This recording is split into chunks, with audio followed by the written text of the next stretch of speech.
Strah, panika, napadi, tesnobe v današnjem okolju so za nekatere lahko stalnica, za nekatere pa tudi nekaj, s čimer se trenutno ne znajdejo. Zato smo danes povabili psihoterapevtko Urško Edišok. Lepo pozdravljeni, dobro jutro. Dobro jutro. Vsi se kdaj v življenju soočamo s strahom, z občutkom tesnobe, z občutkom panike. Včasih niti ne znamo odreagirati, včasih ne vemo, zakaj se nam to dogaja. Je pa res, da je trenutno to mogoče še bolj aktualna tema, sploh ko poročamo zdaj že kar nekaj časa o koronavirusu na vseh lokacijah. Zdaj je samo še vprašanje časa, kdaj bo to prišlo tudi do nas. In marsikdo odreagira, lahko rečemo panično, ga je strah, nekatere obdaja tesnoba, ne vedo, kaj bo to prineslo. Pa mogoče za začetek, kako se sploh s tem soočati ali pa kako prepoznamo to, da nas grabi panika? Prepoznamo vse, ne? Pač skozi naša dejanja, skozi naše občutke. Prepoznamo več vrst strahu. Najprej je nek strah, ki ga imamo nekako vsi skupenega, nek arhetipski strah, ki je nek globok v nas, potem pa se v določenih obdobjih to bolj izraža, v določenih pa manj. Potem je neka naša izkušnja s strahom, ki jo nosimo s seboj od rojstva dalje. Lahko je to bilo vse večkrat skozi otroštvo se to zgodilo. Potem je pa neka trenutna situacija, ki pa zdaj vse te dejavnike sproži. Zdaj seveda nek virus, ki je ogrožujoč, to še toliko bolj sproži. Se pravi, mi imamo v sebi že zametke tega strahu, potem pa pride nek zunanji dejavnik in to še nekako vse skupaj ven povleče in ta strah nas na nek način preplavi. Se pravi, strah je načeloma velikokrat v nas, so pa določeni dogodki, ki potem to potegnejo na plano, če tako poenostavim. Ja. Zdaj, zakaj pravzaprav ta virus toliko strahu prinaša pa panike, je to pač enostavno, zato ker ne vemo veliko v njem, ni zdravila zaenkrat, se pravi, ga ne moremo nadzorovati in pa podatki, ki jih dobivamo, saj ker sem jaz spremljala ta zadnja poročanja, običajno dobivamo podatke o tem, koliko je obolelih, pa koliko jih je umrlo. Zelo malo je podatkov o tem, koliko je pa ozdravelih ljudi. To bi bila recimo za primerjavo zanimiv podatek, to, ker v bistvu ljudje ne razmišljajo samo o teh negativnih plateh, ampak verjetno so zraven tudi pozitivne plati tega. In pa primerjalno, to sem sicer zasledila, naprimer, koliko so v primerjavi s koronavirusom druge vrste obolenj, kot so sezonska gripa, se pravi obolelih in umrlih in hkrati seveda tudi ozdravelih. Se pravi, iz tega izhaja neko neznanje in neznanje nam vedno zbuja strah. Zakaj? Zato, ker nad tem nimamo nadzora. Mi smo v današnjem svetu navajeni, da imamo vse pod nadzorom, da mi lahko vplivamo na svoje okolje, imamo škropiva, imamo gnojila, nadzorujemo, kaj bomo jedli. Imamo zdravila, nadzorujemo svoje telo, nadzorujemo celo svoje počutje nad raznimi, ne vem, tudi se pravi, raznimi antidepresivi in ko si lahko pomagamo, da izboljšamo tudi svoje počutje.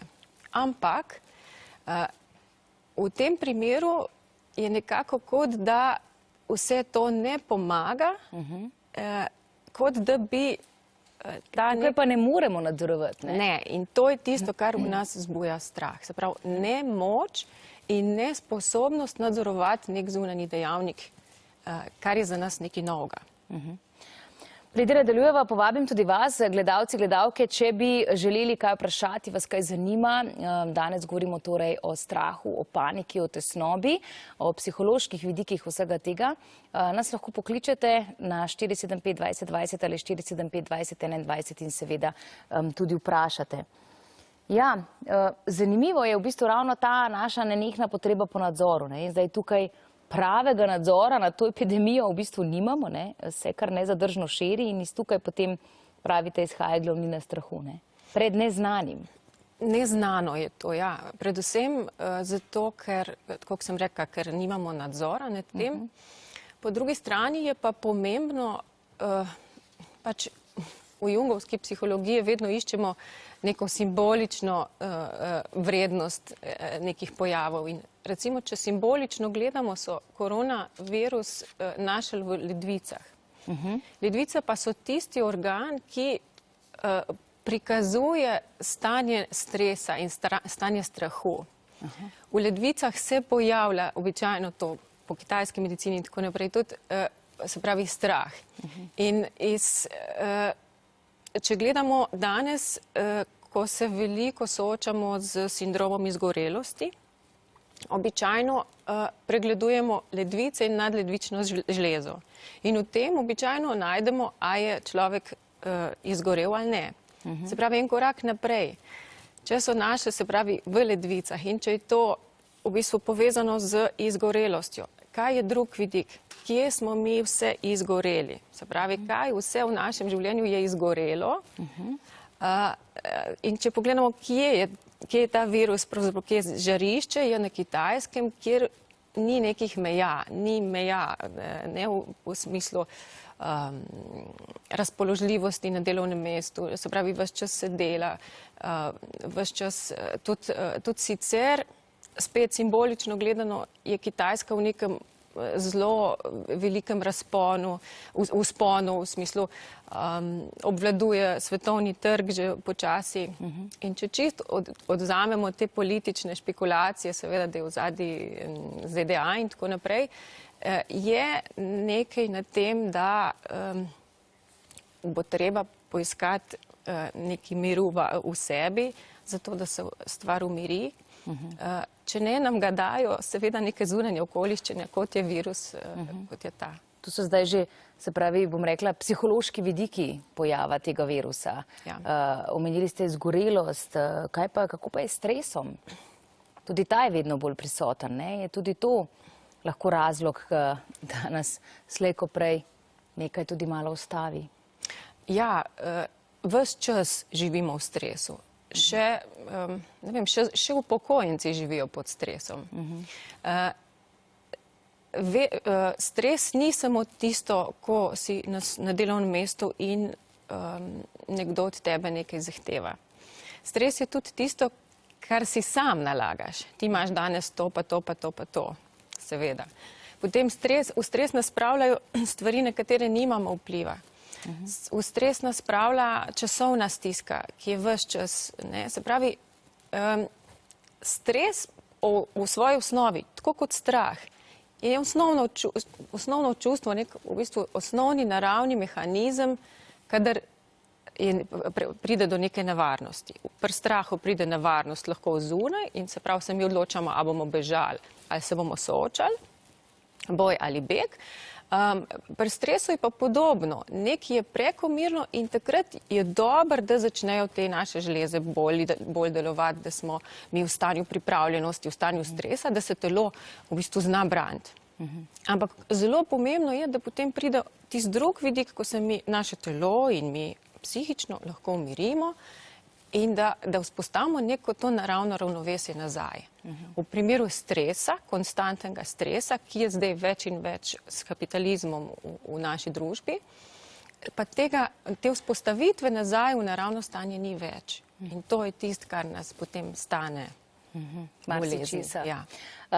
Dobro, zdaj smo govorili o izgorelosti in o stresu, ampak začeli smo pa z strahom in mogoče še bolj kot strah posameznika je za družbo lahko nevaren kolektivni strah, kajti tam se potem začenja širiti panika, ne?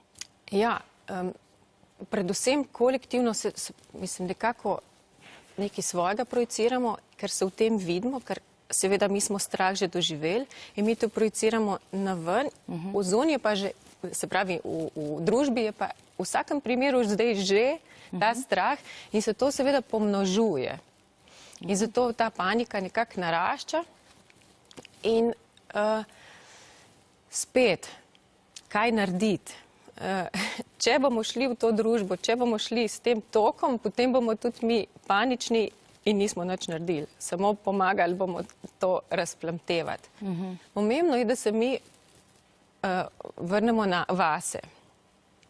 Spet, če razmišljamo o tem, zakaj, čisto na globalni ravni, zakaj je do tega prišlo, nam je spet nekako logično.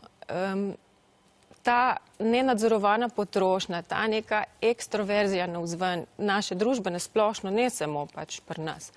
Se pravi, nenadzorovano potrošništvo, kar sem rekla, kupovanje, potovanja, se pravi, vse nekako navzven. Premalo stika sami s seboj, premalo razmišljanja o tem, kaj nam je v življenju pomembno, premalo pravih stvari, bi jaz rekla. In temu navkljub potem seveda nam nek zunanji dejavnik nas mora na to opomniti. Da nas malo prizemlji, Ja, bi tako lahko rekli. ja. Ampak vseeno, kolektivni strah, sva rekli, lahko vodi v paniko. Ne? In to je nekaj, kar si nihče ne želi. Kako pa bi lahko sploh, mislim, ali je sploh možno kontrolirati ta kolektivni strah, ko ni strah pač samo nekaj oseb, recimo članov družine, ampak je to zdaj že cela populacija. Kolektivni strah, širši, ko je kolektiv, Ja. teže ga je nadzorovati, oziroma ga ne moreš. Ampak lahko pa nadzorujemo sami sebe, da mogoče, da si dovajamo toliko informacij, ki je za nas pomemben. Hkrati pa spet za svoje življenje, na kaj me to opozarja? Se pravi, ena taka zunanji dogodek, ki se je zgodil, ki je objektivno tukaj, kako to vpliva name? Kaj se jaz lahko iz tega naučim? A mi v bistvu, kaj recimo bi se spremenilo, če bi bil virus danes tukaj? Kako bi jaz živel drugače? Se pravi, če sem blizu smrti, če bi recimo imel samo še en dan življenja pred sabo, kako bi jaz živel svoje življenje? Kako bi izkoristil ta dan? Se pravi, a bi poklical prijatelja, ne vem, pa bi šel z njim fizično na kavo, ali bi, ne vem, čas zgubljala po družabnih omrežjih. A bi, ne vem, preživela dan v nekem, ne vem, v nekih dosežkih, ki jih želim v življenju doseči, se pravi, nekih spet zunanjih, a bi šla po nakupih, ali bi v bistvu se, ne vem, usedla v tišino, umirila, zbrala okrog sebe ljudi, ki so mi res pomembni in se jim posvetila tisti čas, pozornost, ena na ena ali pa v bistvu, ne vem, družina, kdorkoli nam pač veliko pomeni. Temu, kar v današnjem času manj posvečamo pozornost. Premalo, ne? Ja.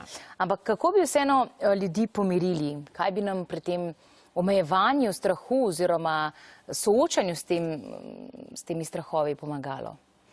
Tako kot sem rekla, najbolj bistven je ti stik sami sabo. Se pravi, kaj ta strah, ki je zunaj, sporoča meni. Prvo, kar je, tako kot sem rekla, tudi informacije. Informacij danes ni težko pridobiti.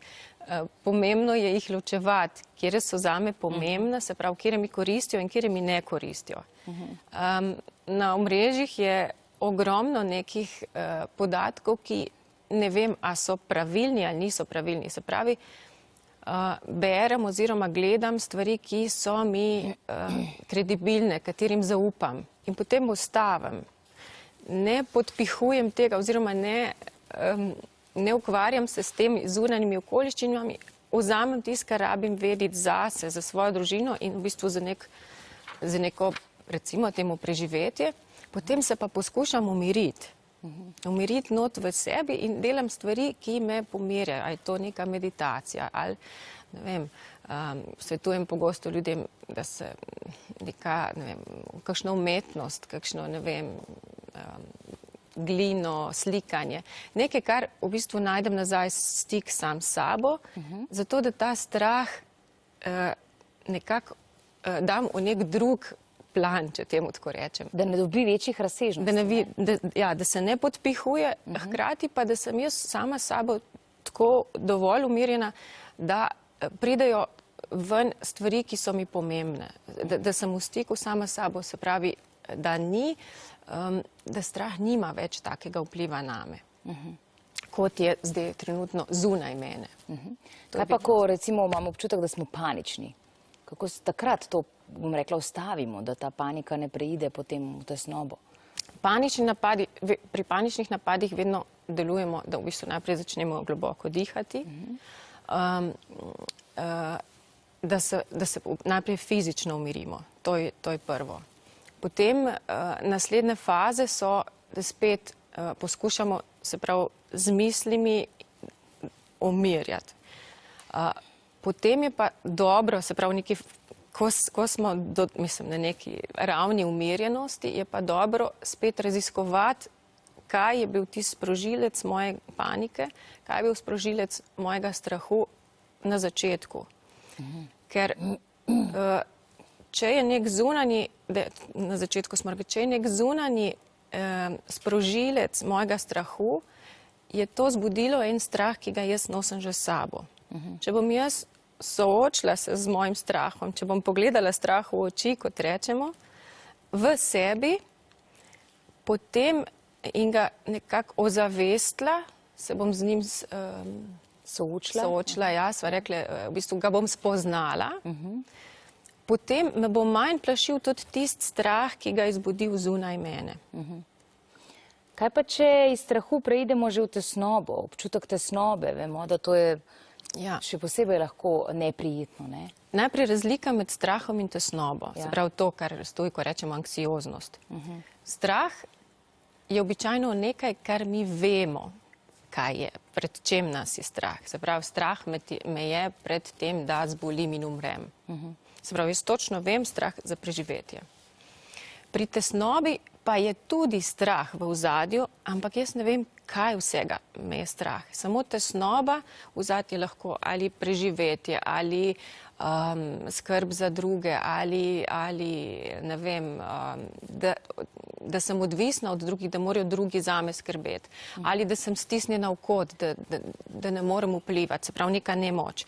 Cel kup enih dejavnikov, ki skupaj, pred katerimi vsemi me je strah, ampak bistvo je to, da ne znam identificirati točno, kjer je tisti strah, ki je glavni, ki me najbolj plaši. In takrat v teh primerih spet najprej pomiriti, v današnji družbi prvo, kar je pomembno in bo vse bolj pomembno, je najti način, da se pomirimo. To je res najbolj pomembno, to bi moral danes vsak človek najti. Način, kako sam sebe pomiri, ali so to meditacije, ali so to vsa ta sredstva, karkoli deluje pri nas. Ali je to sprehod v naravo, ali je to, ne vem, prebrati eno knjigo. Se pravi, da ti misli umiriš do te mere, da se tudi telo umiri in potem naslednja faza greš ti lahko raziskovati, kaj je zdaj to sprožilo in kaj ti lahko narediš naprej za svoj strah. Se pravi, je to tudi nasvet za vse tiste, ki so mogoče že po naravi malo bolj prestrašeni, hitro postanejo panični, da morajo nekako se naučiti to nadzorovati in poiskati zavetje v nečem, ki jih pomirja. Predvsem to pomirjanje. Ljudje, ki so po naravi bolj panični, so temu bolj podvrženi in bojo hitreje padali v to. Zato v takih primerih ne gremo se v bistvu še bolj informirati o tem, kaj moramo vedeti o virusu, ne vem, brati na internet razne forme. Ne, ravno obratno. Iskati v sebi mir.